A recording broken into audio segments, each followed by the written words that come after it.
Hello Leute und herzlich willkommen. നമുക്ക് ഒരുമിച്ച് German പഠിക്കാം. എനിക്കറിയുന്ന കാര്യങ്ങൾ സിമ്പിളായിട്ട് നിങ്ങൾക്ക് കൂടി എക്സ്പ്ലെയിൻ ചെയ്യാൻ ഞാൻ ശ്രമിക്കാം. അപ്പോൾ ഇനി സമയം കളയാതെ ലെറ്റ്സ് ഗെറ്റ് സ്റ്റാർട്ടഡ്. പിന്നെ നിങ്ങൾക്ക് ഈ വീഡിയോസ് ഇഷ്ടപ്പെടുവാണെങ്കിൽ ലൈക്ക് ചെയ്യാനും സപ്പോർട്ട് ചെയ്യാനും മറക്കല്ലേ. പുതിയൊരു വൊക്കാബുലറി വീഡിയോ ആണ് കേട്ടോ ഇന്ന്. അപ്പം നമുക്ക് നേച്ചർ ആൻഡ് എക്കോസിസ്റ്റംസ്, പ്രകൃതിയും ആവാസ വ്യവസ്ഥയും ഇതുമായിട്ട് ബന്ധപ്പെട്ടിട്ടുള്ള കുറച്ച് വാക്കുകൾ പഠിക്കാം. അപ്പോൾ ആദ്യത്തെ വാക്ക് ഡെർ വാൾഡ്. ഡെർ വാൾഡ് എന്ന് വെച്ചാൽ ഫോറസ്റ്റ് അല്ലെങ്കിൽ കാട്. ഡെർ റേഗൻവാൾഡ്. ഡെർ റേഗൻവാൾഡ് റെയിൻ ഫോറസ്റ്റ് മഴക്കാടുകൾ.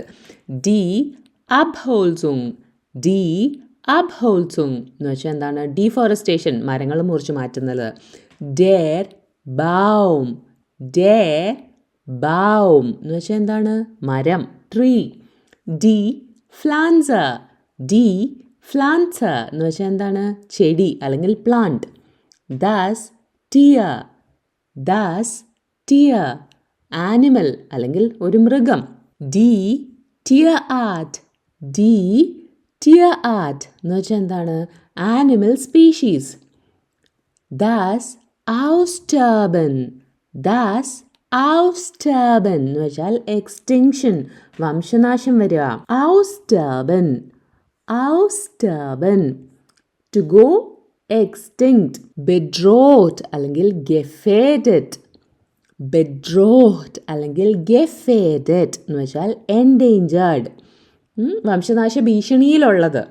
ദാസ് ലേബൻസ്റൗം. ഡെർ ലേബൻസ്റൗം. ഡെർ ലേബൻസ്റൗം ഹാബിറ്റാറ്റ്. ഡെർ ഫ്ലുസ്. ദാസ് മേർ അല്ലെങ്കിൽ ഡെർ ഒത്സിയാൻ. ദാസ് മേർ. ഡെർ ഒത്സിയാൻ ഓഷ്യൻ, സീ അല്ലെങ്കിൽ കടൽ. ഡെർ ഫ്ലുസ്. ഡെർ ഫ്ലുസ് റിവർ അല്ലെങ്കിൽ പുഴ. Der see. ഡെർ സീ എന്ന് വെച്ചാൽ എന്താണ്? ലേക്ക്, തടാകം. ദാസ് ഗ്രൗണ്ട് വാസർ. ദാസ് ഗ്രൗണ്ട് വാസർ എന്ന് വെച്ചാൽ ഗ്രൗണ്ട് വാട്ടർ. നമ്മൾ ഈ വീഡിയോയിൽ കണ്ട വേർഡ്സ് എല്ലാം നിങ്ങൾക്ക് സ്പീക്കിങ്ങിന് യൂസ് ചെയ്യാൻ നല്ല ഹെൽപ്ഫുൾ ആയിരിക്കും. ഇപ്പം നേച്ചർ ആൻഡ് എക്കോസിസ്റ്റം റിലേറ്റഡ് ആയിട്ടുള്ള പൊല്യൂഷൻ അങ്ങനെ എന്തെങ്കിലുമൊക്കെ ടോപ്പിക്ക് വരികയാണെങ്കിൽ ഈ വേർഡ്സ് യൂസ് ചെയ്യാം കേട്ടോ. അപ്പോൾ അടുത്തൊരു വീഡിയോ ആയിട്ട് വരുന്നത് വരത്തേക്കും ചൂസ്.